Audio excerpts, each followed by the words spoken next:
Last month, a white supremacist terrorist murdered 22 people in El Paso, Texas. His evil act was inspired by the murder of 51 people at mosques in Christchurch, New Zealand. That man's evil act was inspired by the murder of 77 people in Norway in 2011. In Norway, terrorist Anders Breivik left a manifesto that describes how he was inspired by other extremist and nationalist groups around the globe. Breivik pointed to the RSS in India. He praised the right-wing Hindu nationalism of the RSS and its goal of making India into a Hindu nation. He praised the RSS for how they dominate the streets and often riot and attack Muslims.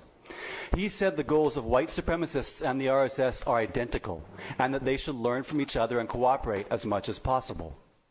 The RSS is a fascist paramilitary founded in 1925, the same year that Hitler published Mein Kampf. The RSS developed with inspiration from the Nazis, and it produced Narendra Modi.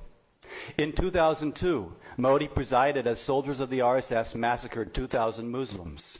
They gang-raped women, hacked people to death, burned people alive. Leaders of the pogrom later confessed on camera that Modi sanctioned their violence. For this reason, Modi was banned from entering the USA for 10 years.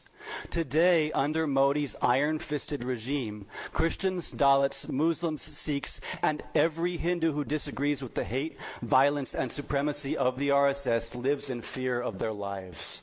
Modi's hands are stained with blood.